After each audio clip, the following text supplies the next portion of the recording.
September Executive and Finance, Richland County Executive and Finance Standing Committee to order. Roll call, please. Mr. Kalish. Yes. Carol. Here. Schoonover. Here. Manny. Here. Turk. Here. Frank. Here. Williamson. Here. And Cooley. Here. You have a problem. Perfect, thank you.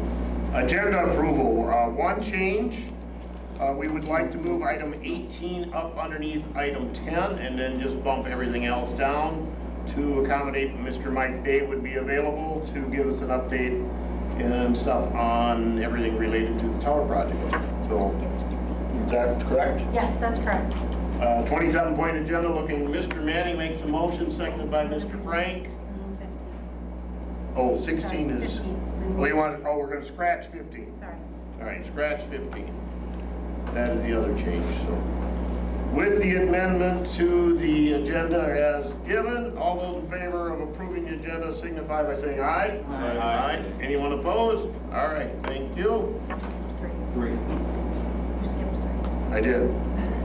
Yeah, verification of Derek. Did we? Yes, Mr. Chair, the meeting. We, as always, we always are within the law. Good. Minutes from August 25th. Anybody have corrections, additions, changes? If not, I will approve them as presented in our packet. Moving on to public comment, item 6. Item 6, public comment. We have the new form for those that aren't aware of it. Nobody in the gallery, anybody online for public comment? Hearing none, we'll move forward to report 7A is our administrator's report. All right, so we have created an accounts payable process utilizing the Tyler system, and we rolled out this process with all departments today. So starting tomorrow, department heads will be able to enter in their own invoices into Tyler for processing, and then checks will continue to be cut through the clerk's office. So this is really part of our process to maximize the use of Tyler. The fair happened this past weekend. Things went well, and they had large crowds from what I'm being told.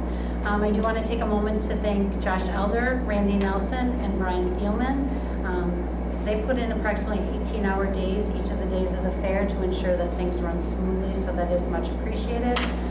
Karen Knox, Sandy Campbell, and Hugo Santiago are also other county employees who were there donating their time to make the fair a success.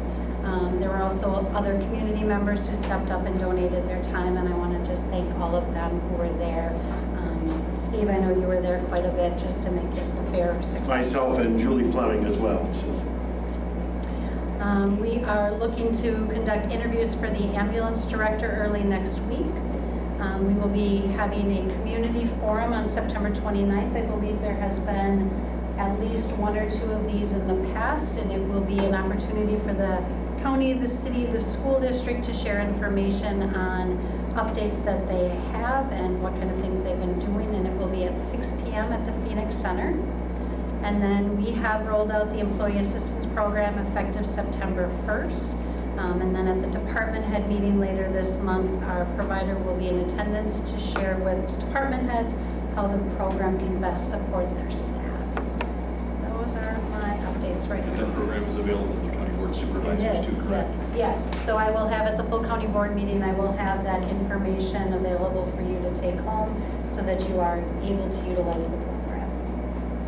The 29th is a Monday. I just wanted to double check. All right, radio tower. Questions? Anybody with questions on what the administrator has presented?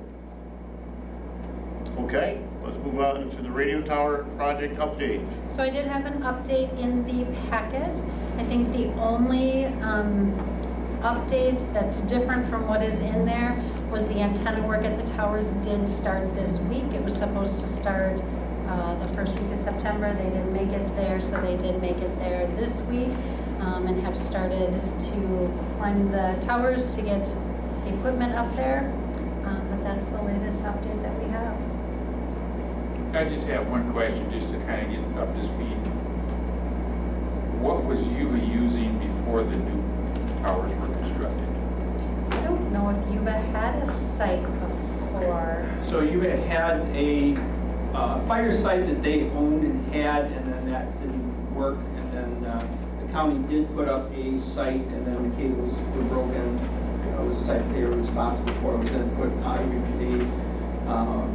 a small unit then was put on the fire station, just on the fire side. Because I was just up there and they had told me that really none of the radios are working, or the pagers.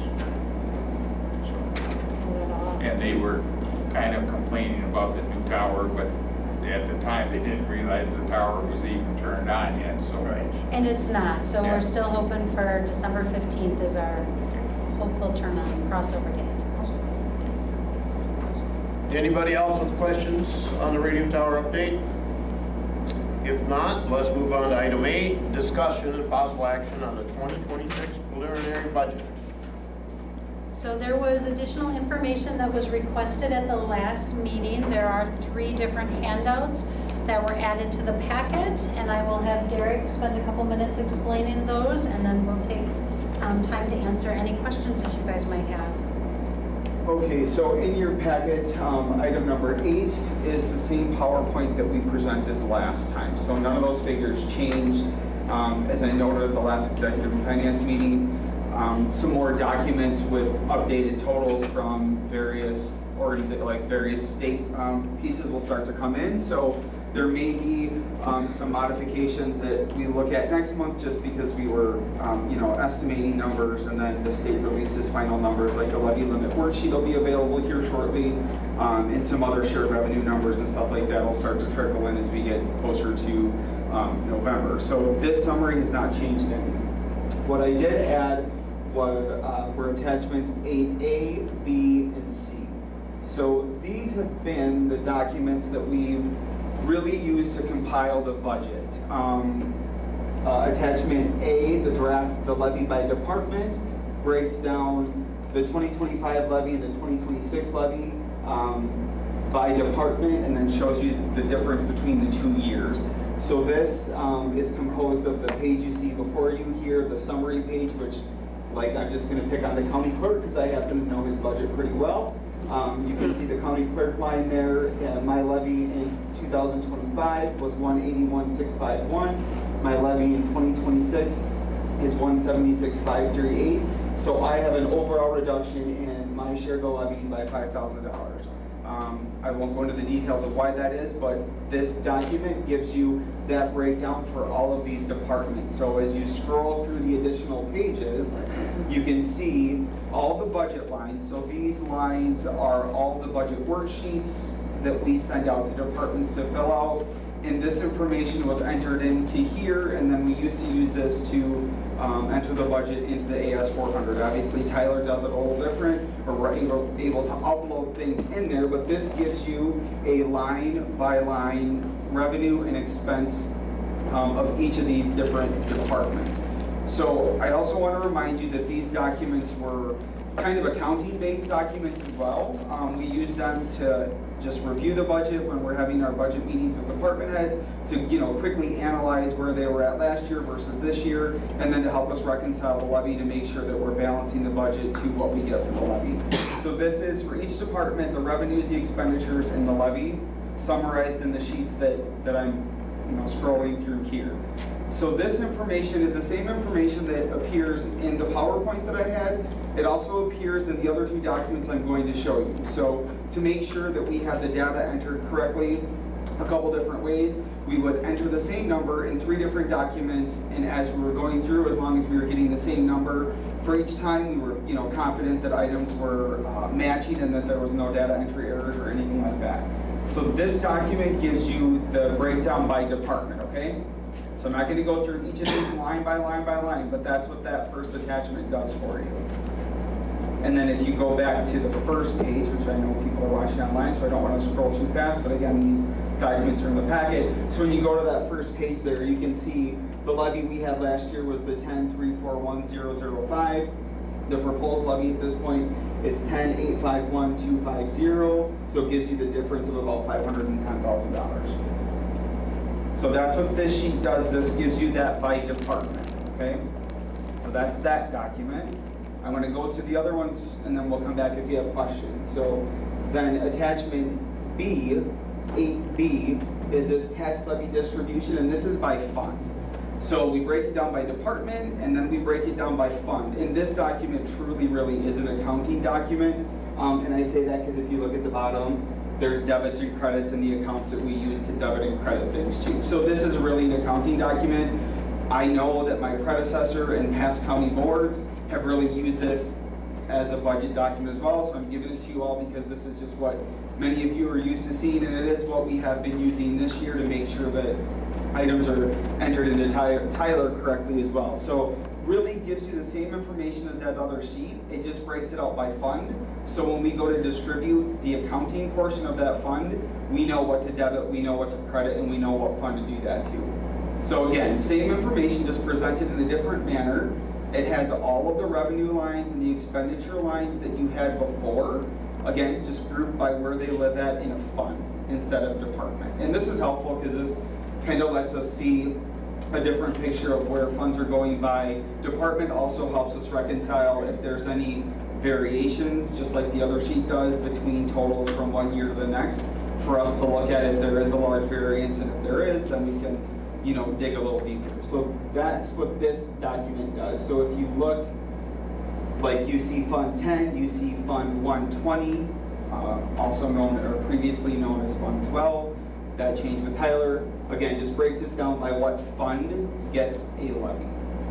I'm going to tell you that, you know, the Fund 10 is composed of many different departments. So remember, when you're looking at that balance, you're looking at the clerk, the sheriff's, I mean, anything that's in Fund 100. Sorry, I say Fund 10 because that's what I know. But this document is additional information for you to review. Again, the same information as you had in the other two I just had on the screen. So it goes all the way down through all the different funds that we have. It ends at Fund, I think Fund 98 is our highest, Fund 97. And then you'll notice like the ARPA funds, some of those other funds that are just really pass-through funds aren't on here. This is tax levy funds. So that's what this sheet does. Breaks it down by department, or by fund, sorry. Next sheet is the workbook, so that would be 8C, I believe it is. So then this, again, is every revenue and expense line that comes from the budget worksheet. So departments would fill out their budget worksheet, we would upload that budget worksheet into Tyler, and then we would manually enter all of those totals into this spreadsheet. We did it this year just to make sure Tyler was picking up stuff and we had the same numbers and everything was configured correctly. I'm sincerely hoping we don't have to do all this manual data entry next year, because the system should do that for us, but I wanted to make sure that everything was picked up and that the system was doing what we needed it to do for us. So this workbook gives you yet another view of that same information. Also up here gives us the nice summary and kind of how we work our way back down to our allowable levy. Again, this has served as the budget workbook, but has also served as an accounting document as well. Okay, so what you're seeing here is all revenues, all expenditures. You're going to see things highlighted because I didn't have like the TID values in when we had this summary ready. I now have them, but this is also a living, breathing document that gets updated as we, you know, work on the budget. So going through this whole sheet will give you all of our revenues. Again, I know I'm scrolling through this, but you guys have this before you. Gives you all of our expenditures.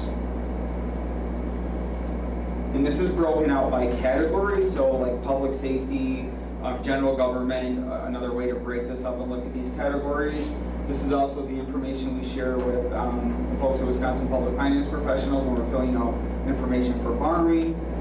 So this, and part in the breaks here, again, this is more of an accounting document than anything else, but we have all of our budget items here. Also lets us look at, you know, 2024, where we're gonna end for 2025, projections for 2026. Also goes into the highway budget. So here's the summarized highway budget. And then this is our debt service.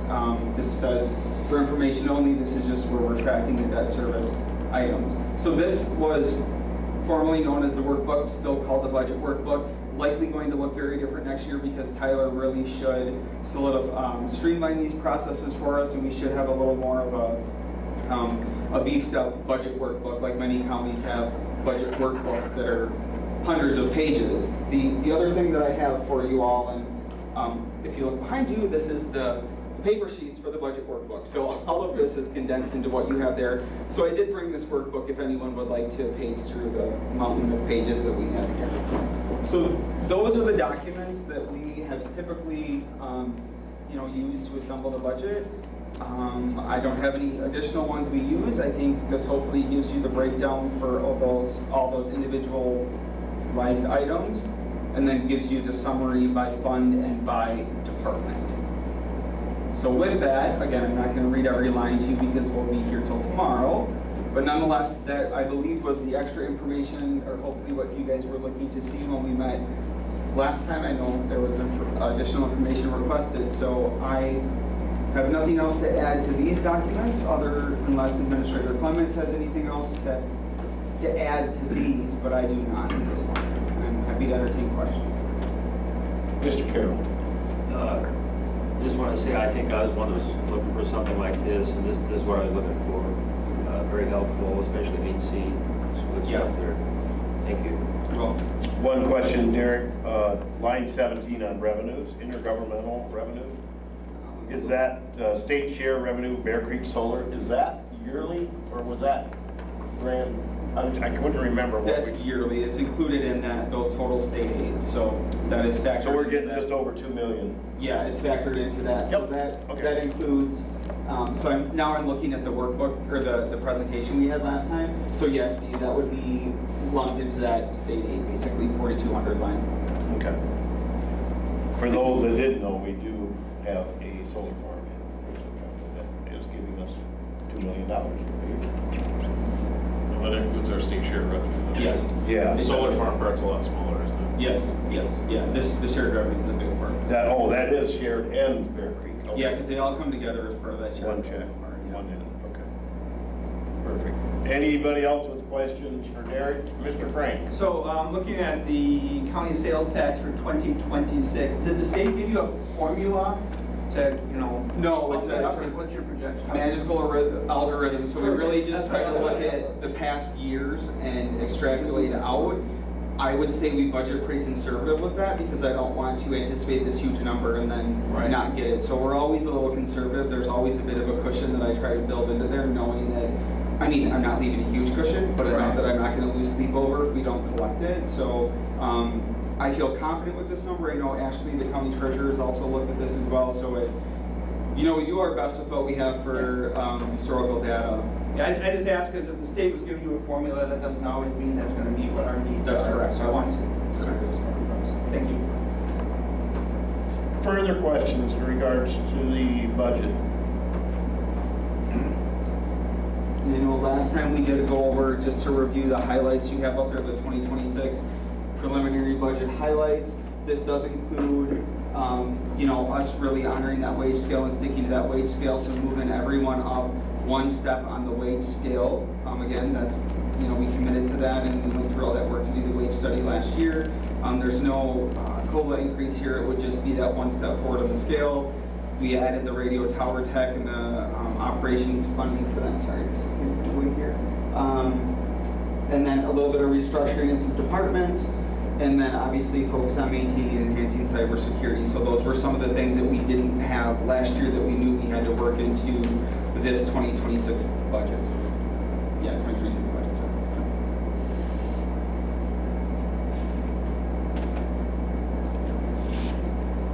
Thoughts, group? Questions? Any other questions? My question would be for 1 year, if we might be better off contracting a radio tower tech instead of adding another county position, but I didn't know, was that person also going to be doing some IT stuff? They would be, yes. Okay. I kind of thought that's the way it was presented, but we would hate to add a position and then next year when we have to, maybe that wouldn't be the position chopped, but if we have to chop positions next year by chance, those were my thoughts. If not, we need to move this on if we're good with it to. I think we'll present this at county board then as a prelim budget in September. So if there's anything we need to do, we'll have another finance meeting in the first part of September to wrap that up, or October, sorry, we'll have our other finance meeting later this month. We'll have another one in October, the first part, and then our budget hearing is going to be scheduled for October 20th. So I need to start getting this notice ready. So if there's any feedback or anything that we need to adjust, I would greatly appreciate those brought forward next Tuesday at the latest, so we can meet with departments, figure out what we need to figure out, and I can get our budget notice in the paper. So October's going to be here before we know it. It is some of the clearest numbers put together and organized that I've seen working on the town board, so thank you for putting together great. So then just to clarify, I'm going to move forward kind of with this, we'll present this, and we'll deal with anything after the county board meeting and executive finance and the next And we'll have one more meeting this month if Yep, anybody thinks of something after they review more of this. great. Otherwise, we're good for now? Okay. So let's move on to item 9. Discussion and possible action on the initial resolution authorizing not to exceed $1,885,000. Obligation promissory notes, capital improvement projects. Item 9. Okay, so we do have Carol Worth on the line with us from Wisconsin Public Finance Professionals. Carol has worked with the county for many years and done many issues of bonding with the county. So I'm going to hand it off to her here in a second, but I just wanted to tell you I did put that resolution 25-54 in your packet. I know it was requested last time that we had a little refresher on what we borrowed for. So it's on this resolution, but I also know that Carol provided a very nice handout that she will go over, which also again tells you what this is for. So Carol and I, great minds think alike, Carol, because we both have the same thing on the thing there. So I will hand it off to you, Carol. Thank you so much, and thank you very much for allowing me to present virtually tonight. Okay, so tonight we are talking about doing short-term borrowing for our 26 capital improvement projects. This is the 6th time that the county has done the short-term borrowing for capital projects. And as you are all aware, the county's limitations with the levy limits with regard to its operating budget is the reason why we're having these discussions and doing these borrowings. The expenses in your operating budget include both the operational expenses as well as capital projects. So in order to provide more room within the budget for operating expenses, some of the capital projects are removed, and we borrow for them very short term, which is approximately 3 months. And we do that, we're creating general obligation debt, and general obligation debt is not subject to the levy limit. So it does allow us to create a tax levy for that principal and interest payment. But we do not carry that debt out very long. We keep it very short. So the projects that we are borrowing for are listed on this page. And in addition, there are expenses associated with borrowing because we're going out to the municipal bond department. So that includes fees for our firm, which we are the municipal advisor to the county. We have a fiduciary duty and act in that capacity for the county. There are what's called preliminary and final official statements, which is a prospectus on the county that goes out to solicit interest from the investors. And we have bond counsel services, which is the firm of Quarles and Brady. So the total of those fees is at $22,750. We add that to the total of the projects, and that's what gets us in $5,000 denominations to an issue size of $1,085,000. So moving to the next page. The very first step in a borrowing process, or any borrowing process for any county, is the adoption of what's called an initial resolution. That's the starting point. It's a starting point that's required under the Wisconsin statutes. The purpose of this is to give the county board authority to borrow. And you're not borrowing when you're adopting the initial resolution. You're giving yourselves authority to borrow at a future date.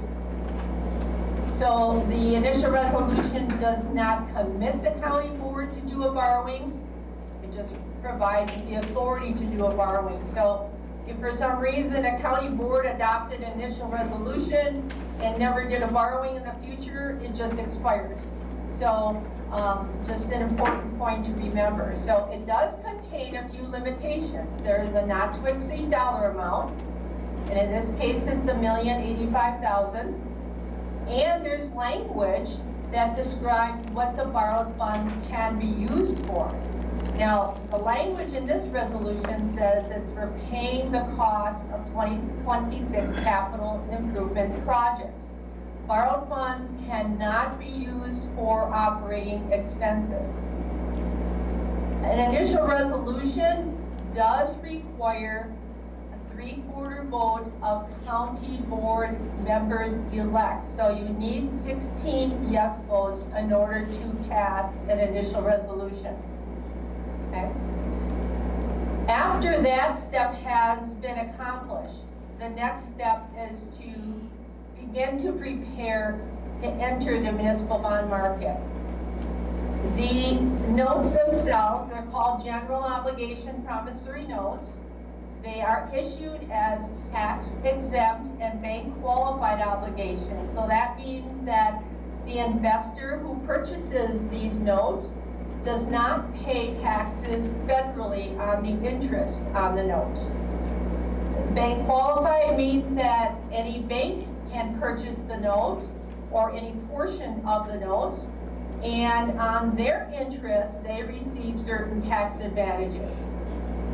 So because they are tax exempt, the federal government gets involved and says, okay, then we're going to restrict in terms of how long you have to spend the money. Now, because we are borrowing $1,085,000, the federal law requires or allows the county 3 years to spend the money, at which time the money can be invested at any yield, unrestricted, at any yield you can get.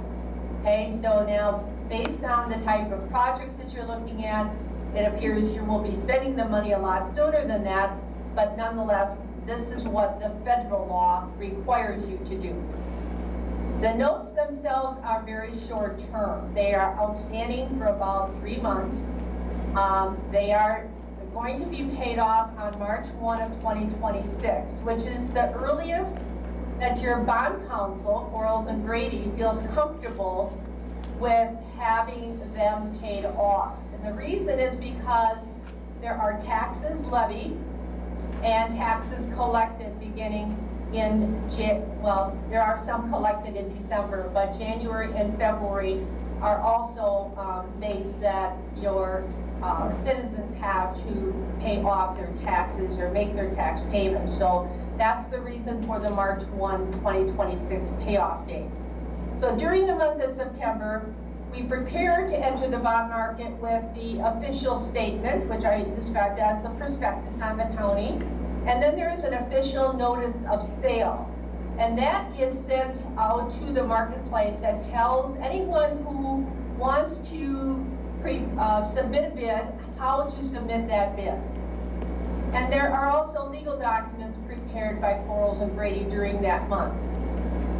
Then in the sale date, in October 20th, is the date that we would actually be taking bids. They come to us in a variety of ways. A lot of them come to us on bidding platforms, electronic bidding platforms that the underwriters use to submit their bid. Sometimes we get bids through email. Sometimes someone will call us up and I will take their bid. And if there are any banks that would like to submit a bid and need assistance, I will certainly assist them with submitting their bid. Then the county board, that same day, so we take the bids in the morning. In the afternoon, the documents are prepared, the final, what's called award resolution. So that's another resolution the county board will take action on October 20th. And that will lock in that final interest rate that we received through the bidding process that same morning. And it will officially award those notes to whoever the winning bidder is. Now that resolution only requires the vote of the majority of the county board members present at that meeting. Okay, it's not like the initial resolution requiring that 3/4 vote. So the adoption of the 26 budget would include the tax levy for the principal and interest on the notes, and that portion of the tax levy, like your other debt service tax levy, is calculated outside of the levy limits. On November 19th, that's the closing date. All funds are coming to the county through a wire transfer that all at one time. It goes into the project account, can be invested at an unrestricted yield, and it stays there until all the funds are spent for project costs. Then on March 1st of 2026, the principal and interest on the notes is repaid with taxes that are collected. Okay, then going on, you'll see what we have is the estimated debt service schedule, and pricing schedule. Now, this is showing starting with the closing date of November 19. It shows the principal and interest calculation that would be paid off on March 1st of 2026 at an interest rate, or they call it a coupon, of 4.25%. That's an estimate. And the estimate is arrived at by looking at the pricing schedule below. The market is the yield column, and that shows 3%. That's the yield to the investor. Now, we get to the 4.25% depending on how much the underwriter is going to charge for his underwriting services. So that's the unknown right now. I don't know what that number is, but it's a good estimate. If he worked for what's called $3 a bond, he could work for less. I don't anticipate you to work for more than that, but that's how we get to the 4.25. So right now, market conditions are very good. The municipal market had a rally this Monday because they anticipate that the Federal Reserve is going to lower rates at their next meeting. So the market reacted right away and lowered yields. So who knows, when by the time we get to that October sale date, we might have better results than what we're showing you today. But nonetheless, we always do an estimated tax rate impact by taking the total principal and interest. In this case, it's at $1,098,065. And we divide it into your most recent 2025 equalized value. You get that tax rate of 51 cents per thousand, or $51 per 100,000 of property value. Okay? And the following page is the initial resolution itself. Again, as you can see in the title, it's not to exceed. It's the important part is says initial resolution authorizing. So again, this gives the county board authority. A not to exceed number, $1,085,000, and in that first be it resolved paragraph, the last sentence talks about that same number and for the purpose of paying the cost of 2026 capital projects. Okay? This would be for the county board approval on September 16th. So I took you through a lot of information. Ready for any questions you may have? Anyone with questions for Carol? Most of us in this room, other than Mr. Randy, have been through this. I am not hearing any. Anybody online with questions for Carol? I think you're good, Carol. All right, very good. Well, then I look forward to seeing you on the 16th. Thank you again. All right, thank you very much. Thank you. So do we need to move that to the 16th? First and second to approve to hold on. Okay. So if we have no other discussions on it, I need a motion to move it on. Mr. Carroll, seconded by Mr. Frank. We'll move it on to full county board to borrow the $1,085,000 with Carroll and company there, and it's the start of the process. All those in favor of moving on to full county board signify by saying aye. Aye. Aye. Anyone opposed? All right, thank you on that one. We're gonna move number 18 up, correct? So then do number 10. Number 10, oh, 10. Discussion and possible action on approval of scope of engagement with Quarles and Brady LLP for insurance of the $1,085,000. That is a backup. It is, and it's number 10. So you'll recall the last meeting you approved the municipal advisory agreement with Wisconsin Public Finance Professionals. So then this is the Quarles and Brady, the bond counsel that Carol mentioned, as the other kind of player in this in the borrowing scene. So the letter that you have before you is what Quarles and Brady had provided to be our bond counsel. So we typically bring these here for you guys to approve the scope of engagement as a part of the borrowing outlined by Quarles and Brady, who we have worked with, as Carol said, and I know many times. So I just we need to approve this to move to county board. Looking for a motion by Cooley, seconded by Manning.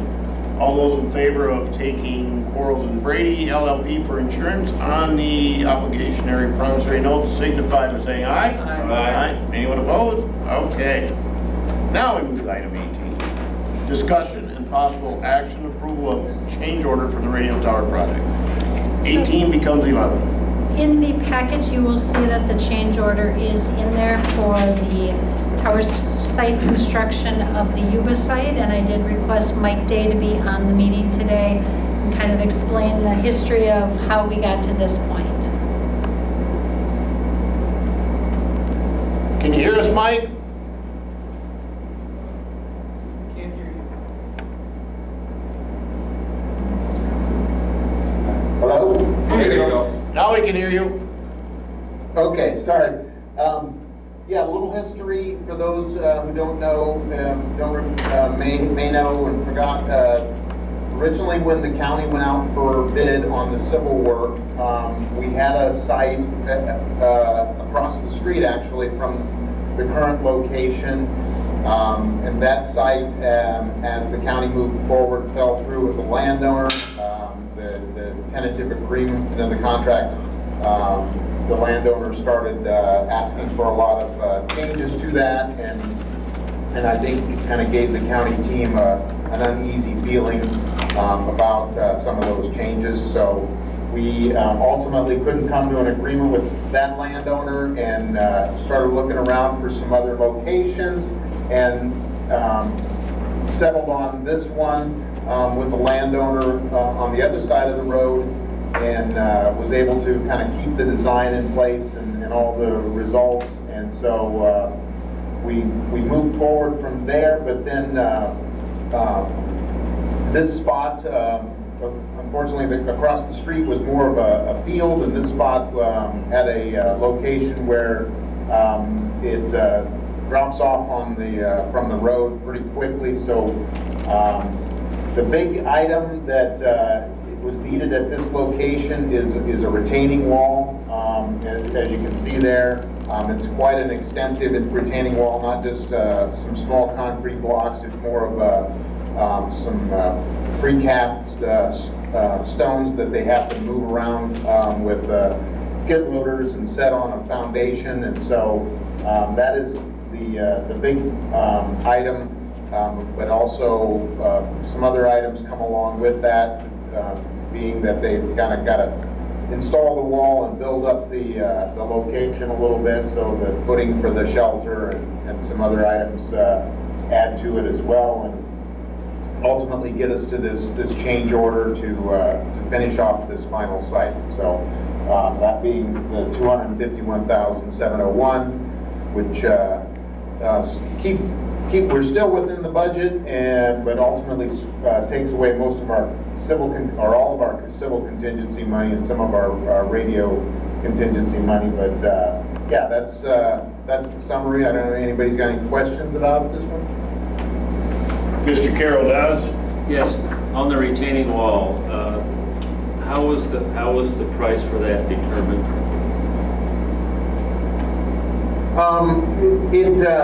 This is strictly something that, since we had the civil contractor already in place, they sent it out to engineering and had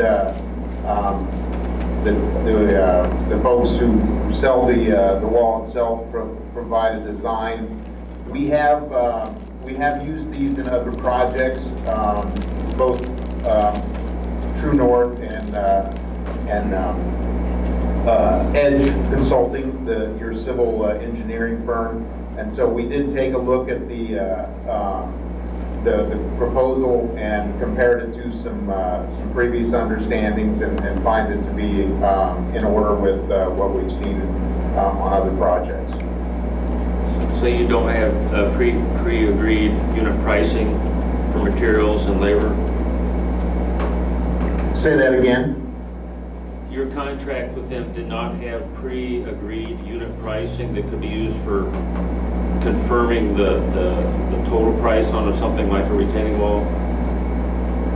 For example? No, we did not have any other retaining wall work in the project to make any comparisons to. Okay. Bob, question? Yeah, so, under the bonding, I'm guessing that's the ground bonding network? Is that an add-on of 10,000 for that? Wouldn't that have been included with the tower structure anyway?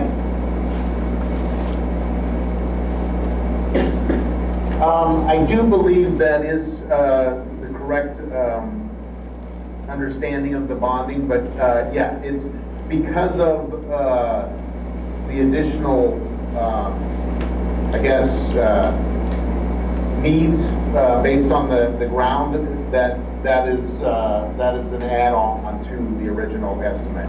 Yes.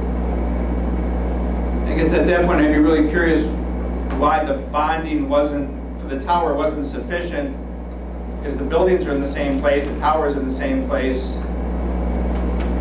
Strictly the bonding shouldn't make a difference. I'd be curious to get a clarification on that number somehow. Okay. Yeah, like I said, the only understanding I had was that it was, based on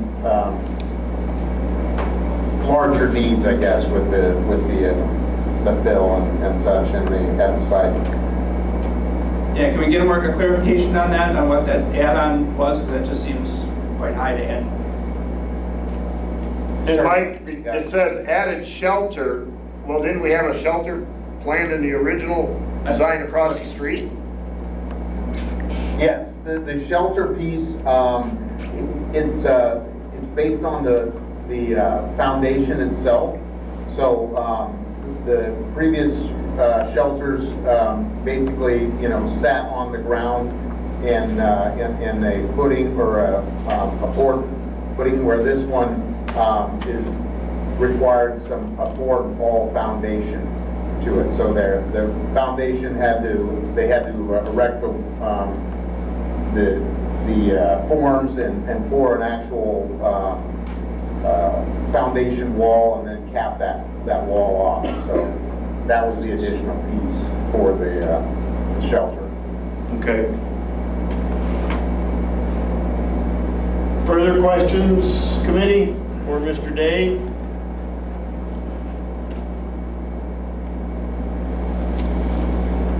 So I guess we have anybody online with questions for Mr. Day? I don't know, we had a few early. Do we still have quite a few, Jared? Mr. Carroll has a question. I guess I just want to make sure I understand the chain of approval between the civil contractor to where it gets to us. Who all has signed off on this before us? They have signed off on it, not us. The Edge and Finish Excavating, those are the two that have signed off. We will not sign off until the full county board approves. And that's the two at the bottom. Finish is the ones that are actually doing the work, right? Yep, So that's not signing off, that's giving us the number they think it takes to do the work. yes. Who approved that number and passed it on to us? They just gave it to us, correct, Mike? When they had to move the site, they said, we'll move it, but this is the additional cost that you're gonna have to pay to do this. Understood. But- Yeah, Go ahead. so Edge Consulting, the civil engineer, provided the new plans, And from those plans, that's where these understandings, and of course, in the design of the wall, having it designed and identified, that's where the additional costs have come from and been developed from. Right, but Can we get that from you guys edged the ones that then took the number from Finish and said, yes, this was reasonable, let's pass it on to the county? That's correct. I looked at it myself, have an understanding of it, but ultimately Edge is probably the more highly integrated vendor that you have to really give you the approval of it, and they have done that. All right, thank you. Bob, question? Well, I guess I'd just like to see how they came up with those numbers. I mean, I guess my question is the bonding, it sounds like excuses the retaining the wall cost. Well, I'd be curious, I'd like to know what those numbers are before we quite get into this. I haven't seen the site, but if you spend $200,000 on a retaining wall, you shouldn't have to spend $20,000 more on walls you should be able to put a stick-built building up. I would assume that's what your plan was, but without seeing the site, I don't know. But Yeah, and you're not gonna put a stick building for a radio network, you're gonna have a sealed, almost like a refrigerated unit that you can seal, and that's not what it is. Actually, most of them I've seen are drop-in units that you buy them and they're prefab. Right, and they sit on a slab. When I worked for the DNR, we had several of them throughout the Right, state. yeah, that's how we did it. Gary, you got a question? Yeah, I'm just wondering at that almost $200,000 price, we didn't take bids on that? Edge doesn't. No, he did. It just seemed to me something that big should be more than one person. Say, I can do it for them. Did you hear the question, Mike? No, I'm sorry, I did not. No, I didn't figure you probably did. Gary Manning, Supervisor Manning asked on the 192,250 if that was just one person bidding on it, or did they have enough time to get further bids, or that was his question? I guess the answer would be just the one bid from it, yes. We didn't, really didn't have a bid process. You know, we've got the contractor working on the project, and so it kind of limits them to provide us an understanding, I guess. And I don't know if there's any other process we could have used. Go ahead, Mr. Turk. I would assume that keeping the project on track and on schedule is a pretty large consideration too in which vendor we're going to look at using. It is. We ultimately had the contractor, under contract for the site. Obviously, they have the tower and all the other pieces to it, so we've got to kind of go with them, and I guess it's an unfortunate piece that we've had to open it up to this change. That really kind of falls back to the landowner and the failure to be able to get that previous landowner under contract, but and this site really providing the need and keeping the design in place for us, limited us just to move around to a lot of other locations. Understood. Gary. I was just wondering, the contractor we have there, is he doing the retaining wall, or is he subcontracting that out?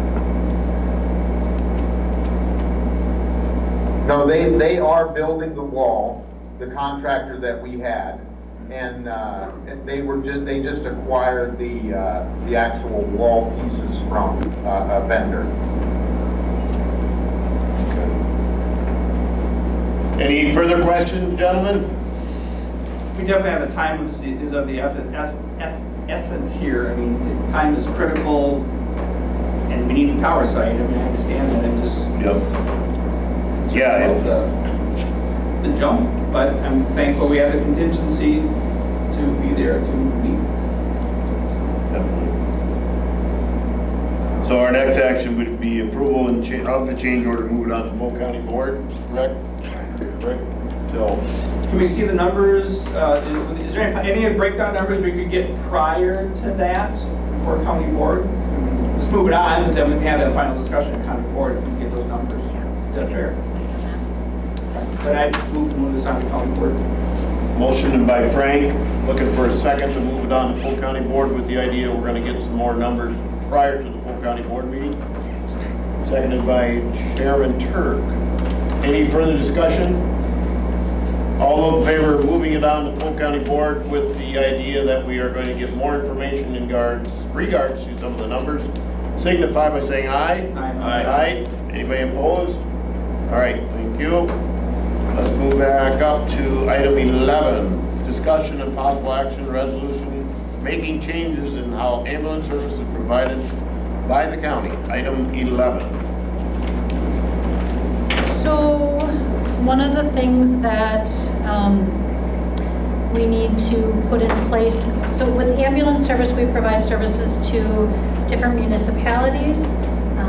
It has been set up that the Joint Ambulance Committee has been, I think, the committee that has guided decisions because of the fact that we are an administrator style of government and our memorandum of agreement is expiring at the end of this year. We are looking to update the memorandum agreement with the municipalities that outlines that we will provide them services, outlines the cost of the services, and outlines that they will be an advisory-only committee. So we have created a draft agreement. I worked with Attorney Wendell on that. We have created a MOU that rescinds the previous MOU, so we are looking for your approval on how the ambulance service is being overseen in the future. Have everybody in the committee kind of looked at it? Questions, comments, or we can get it on the floor if you would like, and then we can discuss. Let's go that route. I would entertain a motion to move it forward, and then we'll have our discussion. Clarification. Yes, sir. Are we looking at just the MOU, or are we also looking at the resolution that goes with it? The resolution incorporates the MOU. Okay. Okay. I make that. So the arrangement is odd, but they should be considered more or less one document. Okay. Okay, so one resolution will cover both. Yes. That if you guys. Hello, I'd like to speak if I could. I don't know if I'm on or not. I made a motion. Second. Motion by Turk, second by Frank. Now we're open for discussion. Who do we have on? Oh, Matt Williams, is that you? Yep. Go ahead, Matt. Hey, so I guess what we're looking at from the township point of view, so our calls were averaging the last 4 years at about 54 calls a year. I see that now our per calls, you guys have averaged out a lot higher. So are we incorporating Pine Valley again? Because Pine Valley is not the township's responsibility for ambulance calls as it sat before. So I guess I'm just trying to figure out, because we're used to paying $96.70 a year, and now your projection is $27,000. So that's a substantial amount, probably like what, 117% increase. So I'm just kind of trying to get some clarification. Are you guys trying to include Pine Valley on this? Because Pine Valley should not be part of the township's responsibility for ambulance calls. Pine Valley. In previous years. Pine Valley was included with Richland Center's numbers, but I can double check just to make sure. Richland Center or town? I mean, sorry, Richland Center. Okay. Yes, with Richland Center, So not the town. not the town. Okay. So why would that go under the city of Richland Center when it's in the township, but then there's agreement between the township and the county and Pine Valley, not, like, the county was gonna take care of the Pine Valley calls? If I'm thinking this right, if I understand this right, I don't have a lot of paperwork in front of me, so I'm kind of shooting from the hips here, guys. Mr. Wendell, do you have any thoughts? I have no idea. I was just thinking this is something that we should maybe look into in Okay. negotiations with the municipality. Advise then. Very good question, Matt. Could I speak? Okay, so I have another one. I mean, if there's people, I can't see in that room, so I don't know if there's other people that have questions. If there is, go ahead and take them, but I'd like to say, just to ask another one whenever I can. You got the floor now, let's get it, we're gonna keep moving here, and then I've got another one, yes. Okay, so I guess with this, does all the other municipalities, was there a notice sent out that this raise was coming, or were we just supposed to hear through hearsay that this meeting was happening? This was, Because the Joint Ambulance Committee was informed of this increase, I believe it was the July meeting, so they were notified a couple of months ago of this. Could and- you guys send that July meeting minutes possibly over to our township clerk? Or is it online that we can see? Because I thought there was a July meeting, but then it got canceled, I thought. I believe they are all online. I'm just double checking right now on that. What we're looking for today, though, is not to negotiate with the different municipalities. The call data is what we have, but we can, once the committee and the full county board has approved the resolution and the memorandum of agreement, it would then be sent out to municipalities with their call data, and it would be at that point in time that we would look to negotiate. Like Mr. Okay. Attorney Wendell Yeah. said, we would Yeah. look to negotiate. We just wanna be able to move the new MOU forward, is the main goal So tonight. where was your guys' research done on the price increase? Like what, that's a pretty big price increase for everybody, and I understand. I'm not complaining, I get the whole increase on tariffs and everything costs more, but was there a study done that came up with the conclusion that this was the price? Or, I guess, how did you guys come to the conclusion that this is what everybody needed to pay? So the previous rate had been in place for 4 years. What we looked at is really what we need to sustain our service, and then taking into consideration the overhead costs that are not included in the day-to-day cost of running the ambulance service. Things like our HR generalists, payroll, those are additional costs that weren't also factored in. Okay, perfect. That's all I have for questions as of tonight. Thank you guys very much for giving me the time to talk. Thank you, Matt. Mr. Palmer, a question? You were questioning at Pine Valley, just going back a little history. Back in 2014, when this was done, Mayor Corcoran volunteered. He said, just add Pine Valley to the city. He volunteered to take it. But it was my understanding from their discussion that Pine Valley was never charged to anyone. Pine Valley, the jail, the fairgrounds, and I don't know, there was one other thing, that those were calls that never were billed to anyone. So I'm not sure that that ever was officially billed to Richland Center. But the reason it was because Mayor Corcoran said, charge Richland Center. Okay, thank you for that history, Gordy. Any questions, further questions from the committee? Just one. Randy, go ahead. This $2,500 minimum fee, now is that something that will be negotiated when we send this out to the townships, or will that be just? If it's approved by the full county board, then I wouldn't have the ability to negotiate that. Because I see, like, you know, I represent Henrietta or Yuba, and they've only got 2.5 calls. That seems like quite a bit of money for 2 calls. So I did go through and I looked at what, how much revenue we would lose if we didn't have that $2,500 minimum. It would be $5,246. That's what our revenue loss would be. And did we have this 2,500 prior to this? That's new. There was, I assume there was no minimum previously? Correct. It was only based on your calls, if I remember right. Mr. Carroll? Well, if we're setting these numbers and then talking to the townships, that's not really negotiation. I think what we would negotiate with townships is just confirmation of their numbers. So these are the call data. Right. That, I believe, is really the only thing that we would be negotiating once the MOU is approved by the full county board. But I think if, like with Mr. Williams said, if he had concerns that he didn't think these numbers were correct, those are the things that we would be looking into, double checking, making sure that we have all that data correct. And to be clear, or to clarify, the call numbers are not incorporated into the resolution. So those can be adjusted later, even if the MOU is approved by the board.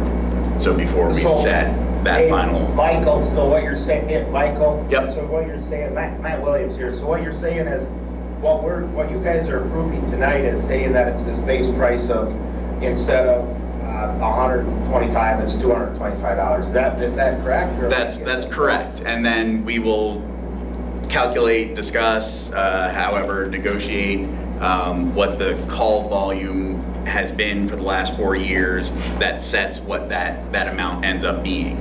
So right now, the county board is contemplating setting the rates, but not necessarily finalizing them for each municipality. So, I guess this might be a crazy thing. I know there's been a lot of discussion between everybody here, but the JAC, I think they've done a pretty well job on making notes on how many calls for the last 4 years. So are we taking their notes, or are we just drafting different, is the county drafting different numbers from different areas, or how are we coming up with the numbers of calls per year on a 4-year average then?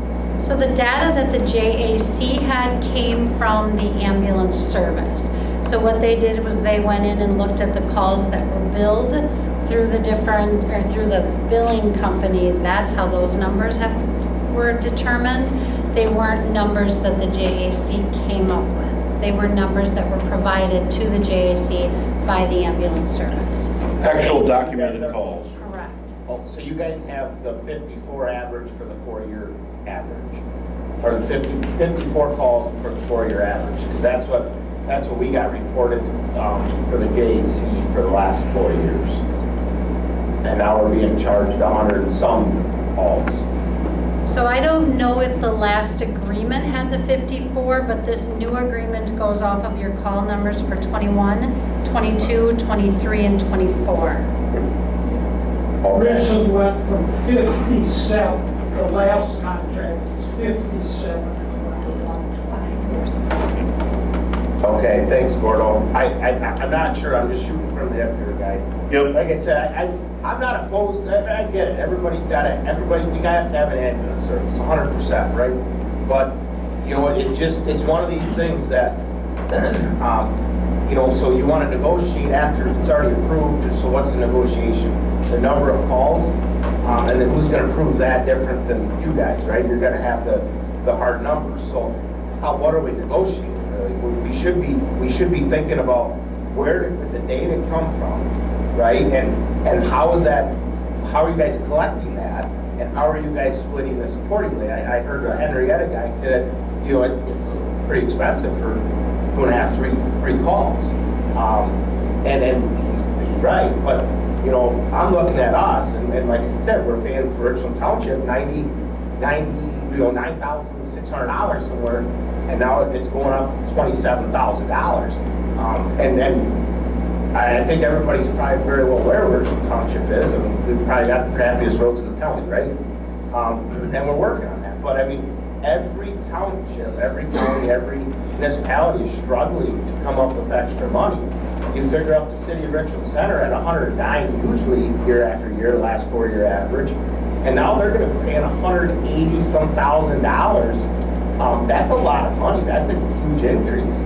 And how does anybody expect a municipality around here or in this county, to be honest, probably one of the brokest or poorest counties that we have in the state, to come up with this money to afford an ambulance service at that rate?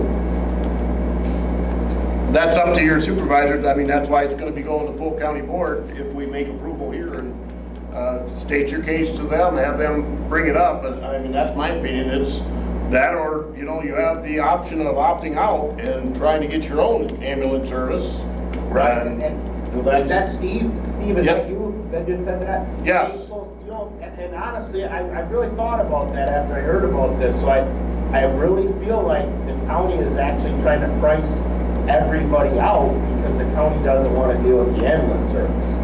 And so they're trying to make it so unattainable for townships and other municipalities to be part of this, that you're just gonna make the price so high that we can't attain that.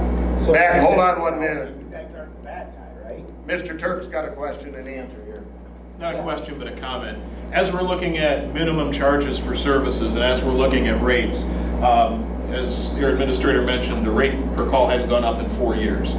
Costs have gone up significantly in those 4 years. Just costs of supplies, costs of things that we have to buy to be able to have the ambulance ready to roll, let alone answering the call itself. And so part of that minimum cost is to ensure that we're able to sustain the structure of the ambulance service, to have functioning equipment, to have ambulances that will roll when you turn the key and try to start them. Our ability to have a crew on hand to respond when the call comes in. And our service winds up covering for many other area services who can't get a crew together. So we're supplying a service to a pretty wide area for a municipality to be able to buy into our service, you know, that minimum charge, and then based on the call, that's reflecting what it costs us to run the service. And that cost has increased dramatically. And so to be able to sustain that, these are the numbers we're looking at and trying to build it sustainably. Otherwise, you know, then we have to look at, all right, where else do we find money to put into this? We're not trying to craft this so we don't put tax levy money into it. Right, so Dave, where are you guys coming up with comps? Where are your comparables? I mean, do you guys have spreadsheets? Like I said, I'm via phone, I cannot make it tonight. Do you guys have spreadsheets of what another county's doing versus what we're doing? I mean, is there, or are we reaching for the sky, pulling in a number and shaking the dice and plopping it out and saying, this is what the number is that we're gonna go with? What our administrator said before is these numbers are based on what it costs us to run the service. So how does that compare to every other service down there? Well, first off, I think that you have to remember that there are very few counties that have an ambulance service. We are truly one of the few. The second thing that I think we need to remember is we have a population. The numbers in the previous MOU were based off of data from 17, 18, 19, and 20. So things have changed significantly. Our population continues to age. So this new MOU that is for 1 year, and maybe that will help with kind of having such, it seems like such a dramatic jump, but you have to remember the previous MOU was put in place with data from almost 10 years ago, because 17 was 8 years ago. And so that's where we have come up with these numbers. So we don't have neighboring counties to compare with, and even if we did, we have to look at what we can do to maintain our service. That's where these numbers are coming from, is how can we have a service that we can function and provide services to the community. And if somebody doesn't agree with our rates, they are more than welcome to look at other options for their township or for their city village. So if the city, and let's just say the city of Richland Center and the township of Richland say, we're done, we're not gonna use your guys' ambulance service. So how does the other townships, how are they gonna be affected? Because they're gonna have to pay more, right? Their price is gonna have to cover $200,000 of a yearly fee then at that point, correct? I think at that point in time, we would really have to take a look at what the future of our service is. Okay, so I guess one last thing, and then I'm done, I'm out, and then you guys can make your decision. So I think Gordo kind of put it up, the JAC started in 2016, and year after year, Gordo takes pretty good notes, and yes, he's our representative for us from township, but, so he takes good notes, and year after year, from 2016 was the lowest year that they had of revolving money every year. And it seemed like 2 or 3 years ago, the money disappeared, right? And I'm not getting into that, I don't really care. Mike, can you wrap it up? We've got a lot of things left on the agenda here. We couldn't get an answer out of it, but all of a sudden, we threatened not to pay a bill, and we got some progress about here's our finances. So are we gonna be more transparent to the townships and the municipalities going forward on this, or is it gonna be kind of trying to hide it behind the curtains, I guess? And then I'm done. I answer this and I'm done. I guess I would,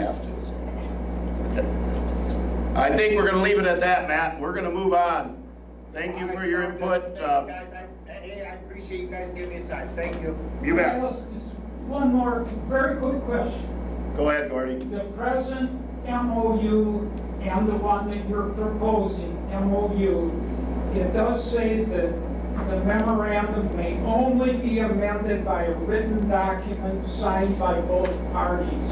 So I know if you do something tonight, you've done your part.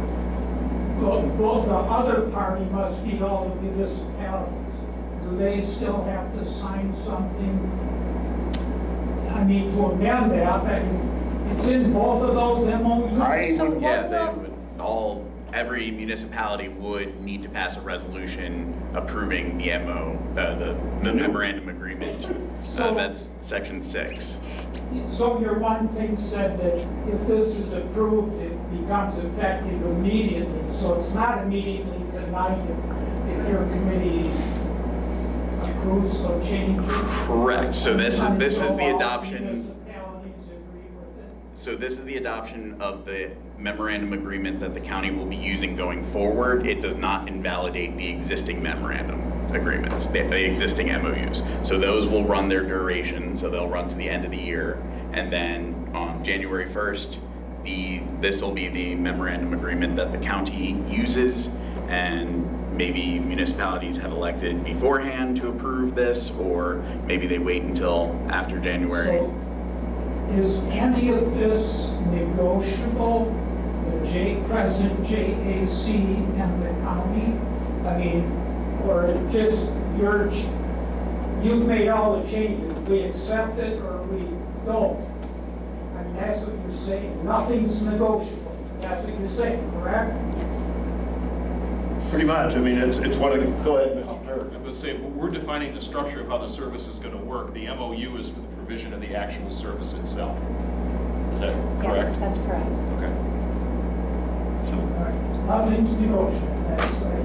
Well, I think you mentioned the call numbers are going to be the topic that we can show data for, and if there's a discussion about that, they can argue that Yeah. data. Yeah. But we can show numbers, and if there's a discrepancy with those numbers. Those numbers for Richland have to be wrong.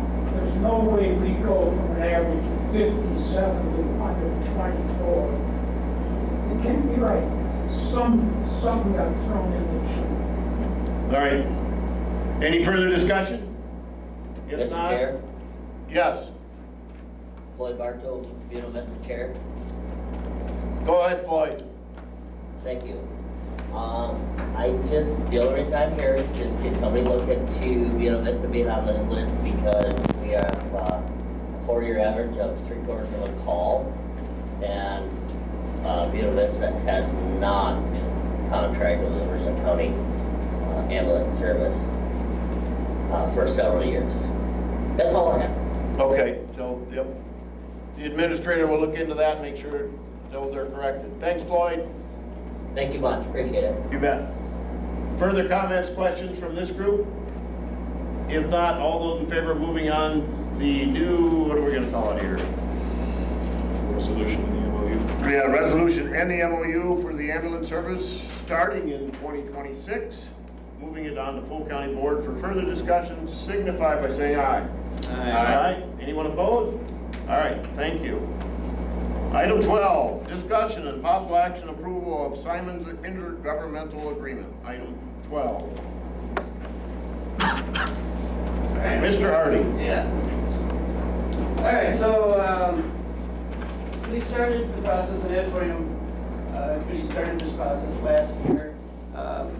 Attorney Wendell came in and helped us work through this the agreement, which hadn't been done in several years. We've been working on an old agreement, which actually still had, it was before the city had an administrator, before the county had an administrator, so obviously the structure was kind of invalid.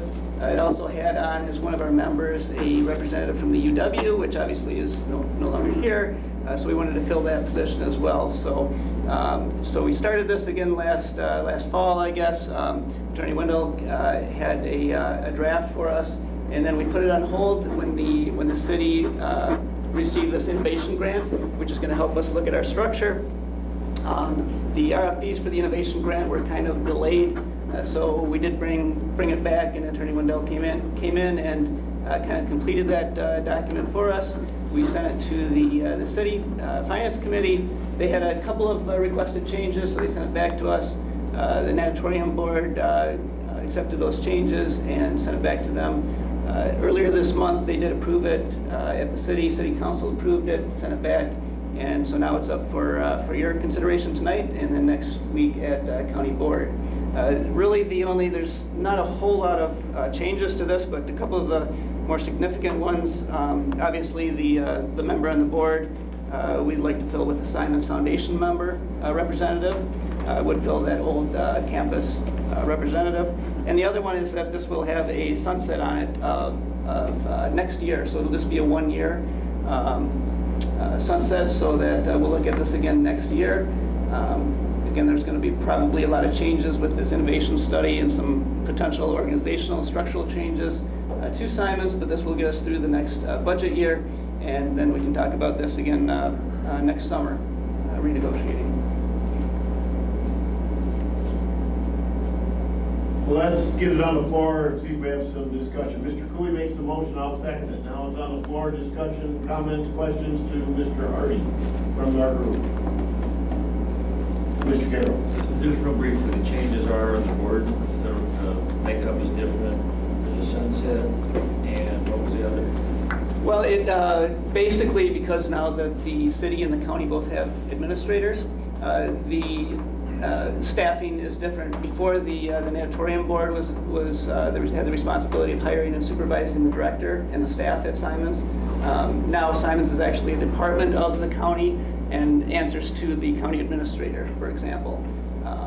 That would be kind of that, since that structure's changed with both county and city government since 1987 when the original agreement was in. It's just kind of some of those changes, I guess, and then Attorney Wendell had kind of updated or modernized some of the language, I guess, to make it a little bit more 2000s, I guess, rather than 1980s. So. Yeah, just a quick reminder, the original agreement is 2 months older than I am. And so I took out all the language relating to the construction costs and where the land would be, and clarified, Mike, this was before your time, but I remember the I don't know, called Simon's Gate, whatever, but the dispute, the conflict between the city and the county regarding the county's position was that they did not receive the information that they needed to feel justified reimbursing the county. The county, I think, they expected a certain amount of reimbursement, was not receiving that. So I did my best to clarify that language so that that never happens again. Everybody knows what it costs to run Simons, and everybody will know going into it what they're going to be expected to pay. I do want to emphasize the sunset provision. So unlike, for example, the contract with my firm, which has an auto renewal provision, if there's no action taken, the contract just renews on the same terms. This explicitly terminates. So on January 1st, 2027, this agreement is done. Any money that either party contributes to the operations of Simons is just considered a gift, a donation. There's no input into the operations or anything like that. So I'll reinforce this over the course of time, but this is something that we, the county, needs to be monitoring and ensuring that these terms are working for everyone. And I even made sure to put it in here because come July, we should be willing, or we should have a draft document to propose to get it through both bodies in time so that, we can continue operation. But it was one thing that the city was very clear on, that they wanted to see. They wanted new terms to last for a year and then make sure that they're working for everybody before we move forward. Go ahead.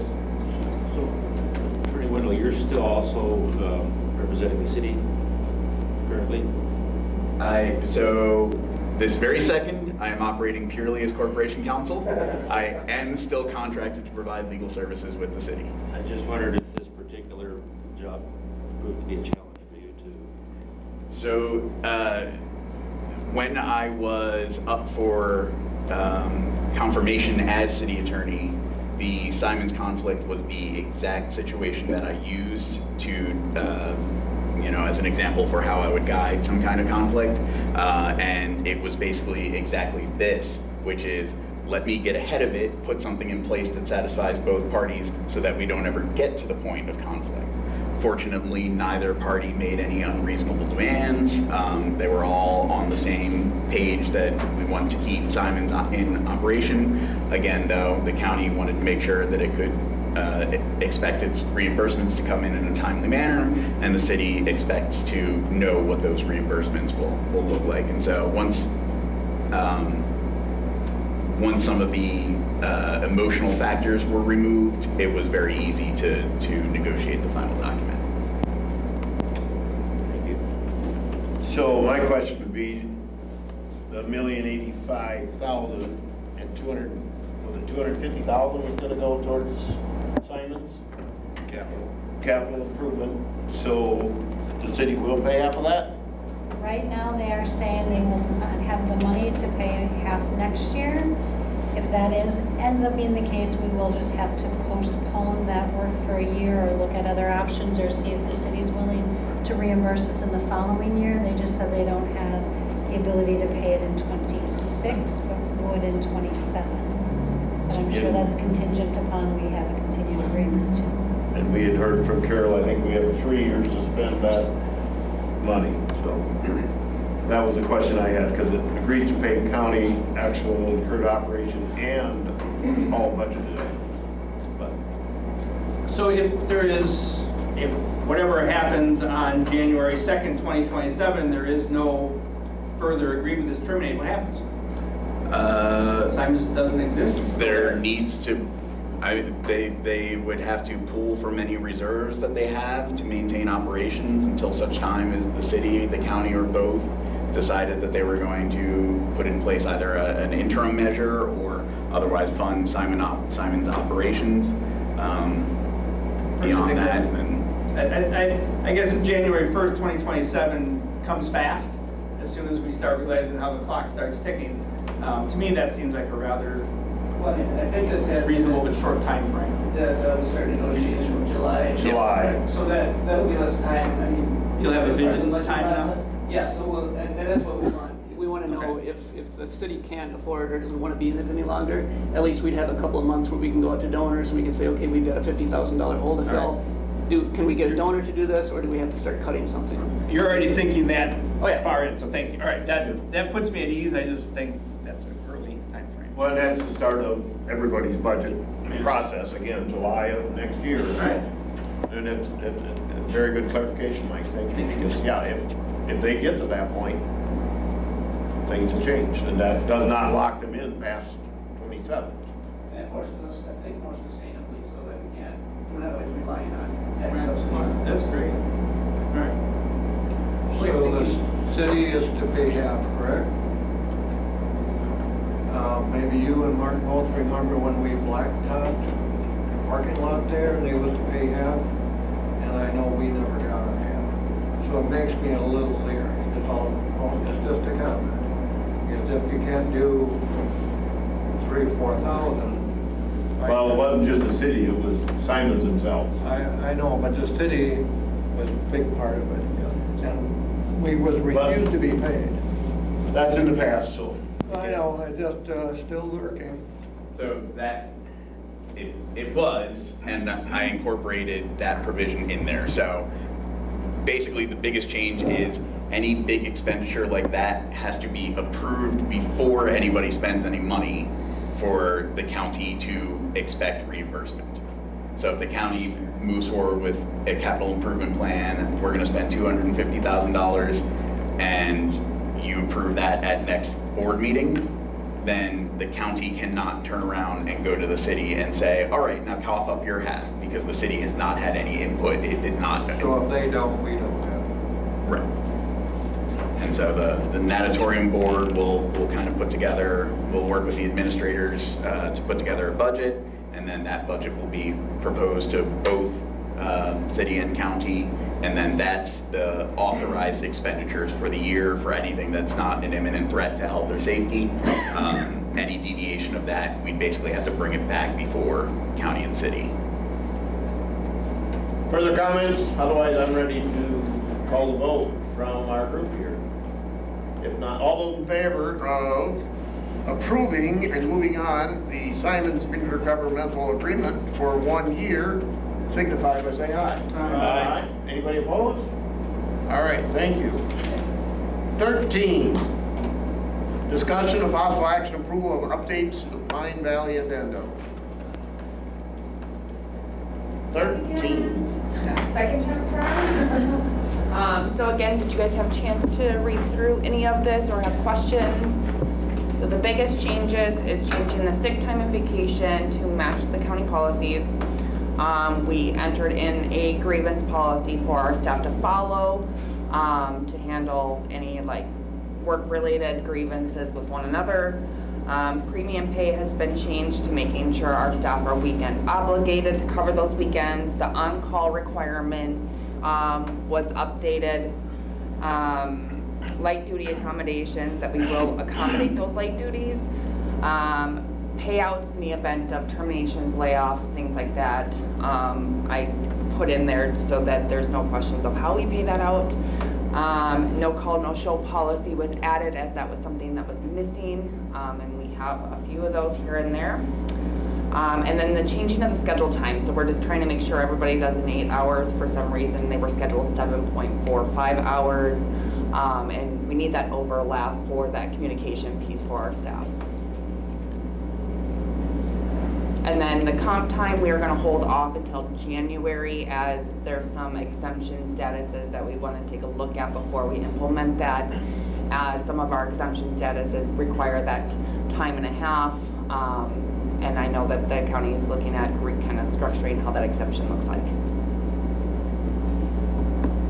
Questions, comments from the group? Otherwise, I'd entertain a motion to move it on to full county board. Mr. Cooey makes a motion, seconded by Mr. Manning. Further discussion? Mr. Carroll.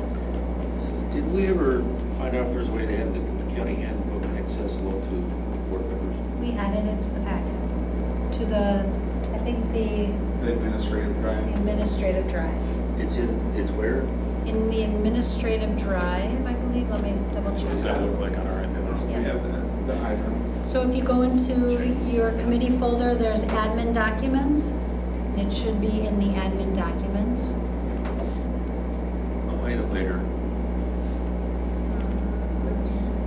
Admin documents, Policies, not.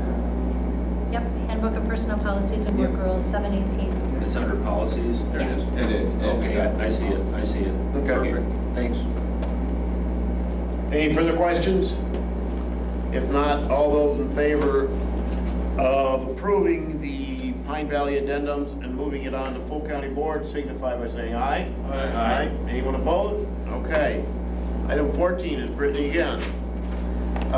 Discussion, possible action, approval of new private pay rate for Pine Valley, 14. So essentially, what we are trying to do is just change the increase it by $10 per day for our SNF side, and then based off of previous rate increases, $96 for a month for the assisted living. So not too much within the market range, and still competitive to our neighboring partners. Comments, group? Entertain a motion, we can discuss Cooey. Motion by Cooey, second by Carroll. Any further discussions on the pay rate changes? Questions, comments? Yep, Mr. Carroll. Do you expect this to have any effect on utilization of the Pine Valley? No, so this is just gonna kind of piggyback on the cost of inflations, food costs. We are looking at entertaining new food providers, just kind of get those costs brought down. So essentially, to be able to cover some of those inflations, we need to ensure that they did not do an increase in 2024, so we definitely needed that increase this year. Thank you. No further comments or questions, I'll call for the vote. All those in favor of moving this new private pay rates on the full county board signify by saying aye. Aye. Anyone opposed? All right, thank you. Thank you, Brittany. 15 is a skip. 16, discussion, possible action. Resolution authorizing the revenue from the sale of sheriff's vehicles to be placed in Fund 170 for the new sheriff's fund. Item 16. So what this is when the county started with short-term borrowing, when vehicles were retired from the sheriff's department, they were offered to other departments, and they were not sold, and money wasn't kept into a fund. Due to the increased value of used vehicles, the increased cost of vehicles, county departments have their needs met right now. Other county departments, we are looking to have the money put into the new vehicle fund so that we have additional monies for new vehicles when we need them, because we do need to purchase new sheriff's vehicles every year. Motion by Frank, seconded by Mr. Dave Turk. Discussion. So in the past, when those vehicles were sold, that money would go back into the account, and that would help cover the changeover costs for the new vehicles. So we've not, and the sheriff's department has not seen that in a while. I think it's been moved to back along. I think what Mark, we got one out at the highway shop, one or two, I think, because they really, at that time, they weren't worth much. Right. But now, like Trish said, it's the used vehicle market. So, and they're increasing in price to buy new. Well, and they're also taking care of them better, the sheriff's department, and how they're revolving and moving them around, and a little lower mileage when they're sold, so that makes them more valuable, and it's a better plan. Well, it's $250,000 a year in our borrowed money to buy new cars every year too. So we don't want to forget that, but we still borrow that money. And if this will help offset that, I'm all for it. Definitely. Do you know, Bob, how many a year, Dave, how many a year are we buying now on the average? We've been buying 2 the last couple of years running. Eventually, we're going to get to a point where I think they need to look at 3, which I believe our borrowed projection for 26 is only $100,000. We're not going to get 3 cars for $100,000, so we'll need to be considering that for 27. But selling the cars that are coming out is going to help that. Could help, yes. Further comments? If not, all those in favor of making the change to the revenue from the sale of sheriff vehicles be placed in Fund 170, and we'll move this on to full county board for approval, signify by saying aye. Aye. Anyone opposed? All right, that's taken care of. 17, discussion and possible action on approval for the transfer of funds from Fund 980 to Fund 320. So Fund 980 is the revenue from the sale of East Hall went into Fund 980. We are looking to move those funds into Fund 320, which is the funds that fund our campus. So our electric bills, our heat bills, maintenance bills that need to happen. That was underfunded this year, so we will need money to go in there, and then we'll use those funds to help offset the costs next year too. Motion by Cooley, seconded by Frank. Any discussion? Carol? We sold East Hall for how much? 175 or 150, 175. So there must be other revenue that was also in that. Yeah. That's not all. It wasn't that bad. No, what? I'm trying to remember. We'll get back to you. Yeah. Okay. We'll keep moving. Any other questions? If not, all those in favor of changing the funds from 980 to 320 to help offset campus expenses, signify by saying aye. Aye. Anyone opposed? All right, moving that on to full county board. 19, is that where we're at? 18 was moved up. Discussion and possible action on approval of Pregnant Workers Fairness Act policy, item 19. So this is a policy that I'm bringing forth to you. In 2023, the Federal Pregnant Worker Fairness Act passed. We do not have a policy that implements this, so we have had a policy drafted along with required forms that we are asking you, or recommended forms, I should say, that we are asking you to approve. This has been run by Attorney Wendell and approved by him. Motion by Turk, second by Carroll. Any other discussion? Yes, sir. Does this just get rolled into the county handbook, or is it? My hope is by the end of the year, the county handbook is updated and we can somehow put everything together in one easy spot. Good question. Any other questions? All those in favor of moving the Pregnant Workers Fairness Act policy on to full county board, signify by saying aye. Aye. Anyone opposed? Thank you. Item 20, discussion and possible action designating of the county clerk to serve as backup county administrator as needed. Item 20.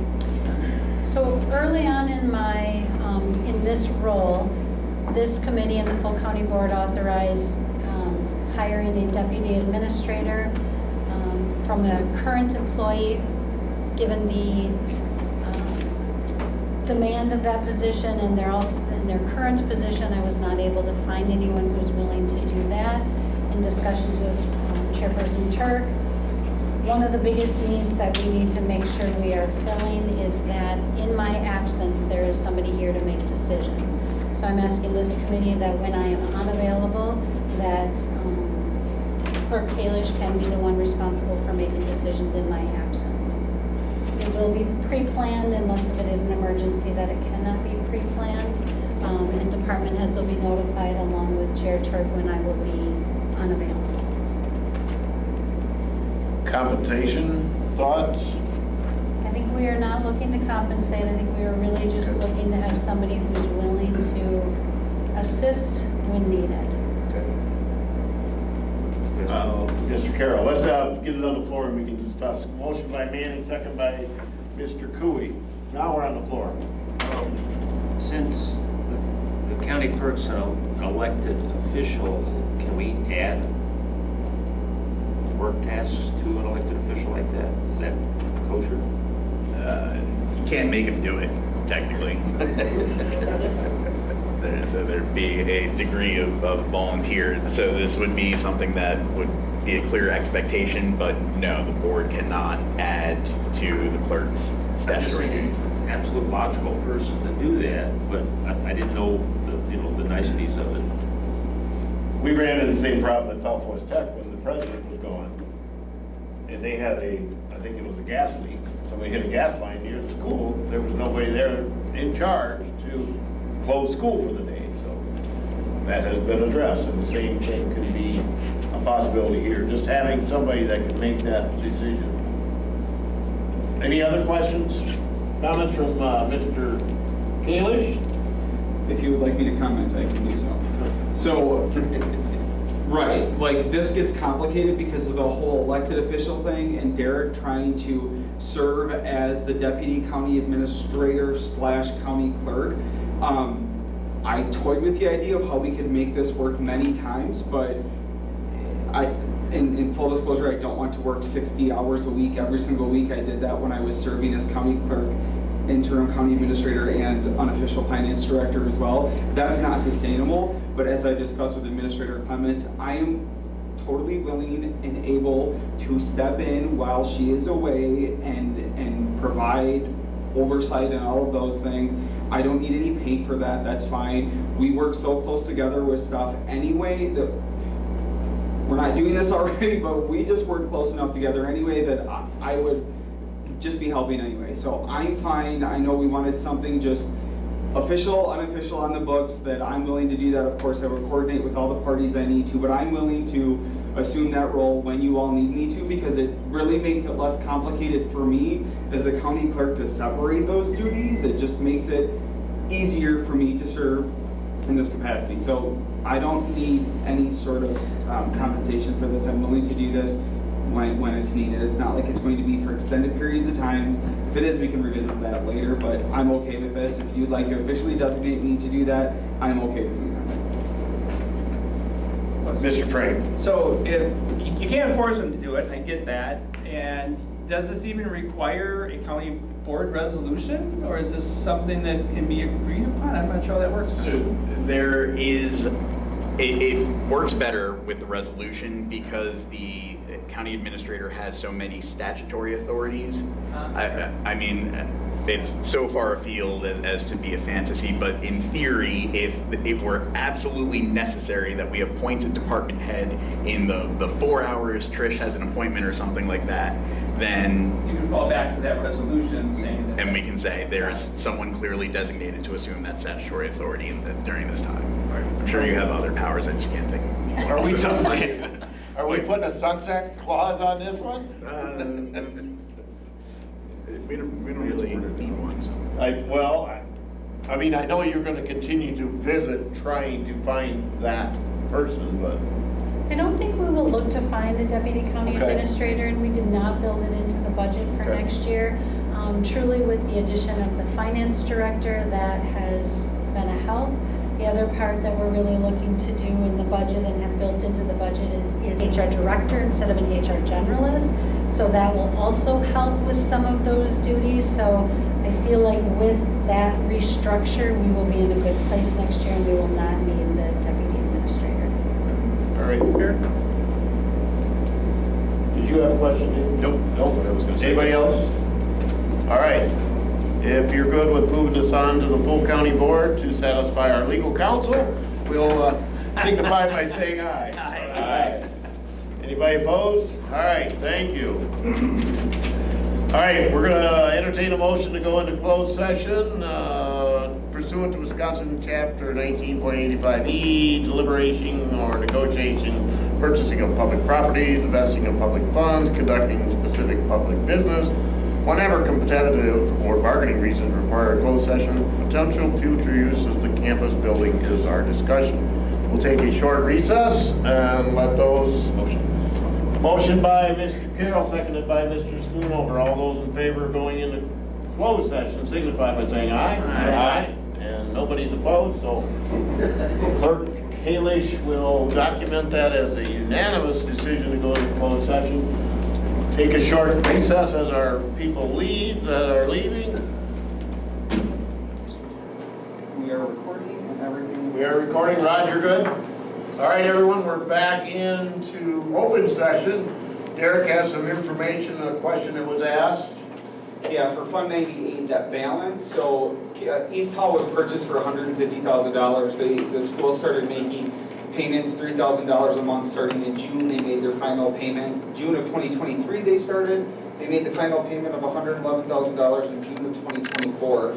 Looking back through the activity, there was an adjusting journal entry that was done by the auditors.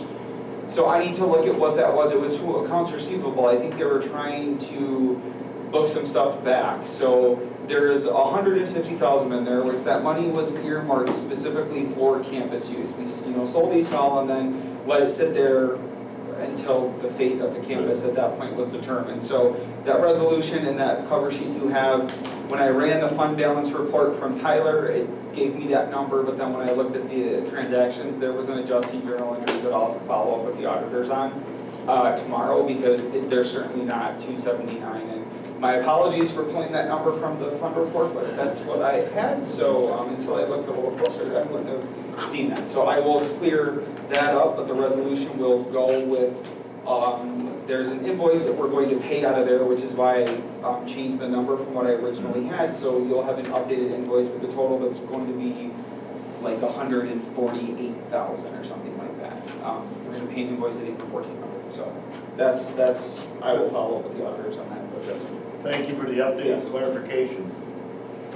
Moving on to item 23, action on items discussed in closed session. Entertain a motion by Mr. Turk. I'll make a motion to move the item from closed session on to full county board in closed session at the next meeting. Seconded by Mr. Schoonover. Any discussion? All those in favor of moving the closed session item from tonight to closed session on the county board next week, signify by saying aye. Aye. Anyone opposed? All right. That has passed. 24, future meeting date because of WCA. What did we come up with? Anything? October, September 25th. No, I'm sorry. Yes. Yeah, September 25th at 5 o'clock. The 25th? Yes. Yeah, that's good, because who's it, me, Mr. Turkis to run the meeting, because I have Southwest Tech meeting that night.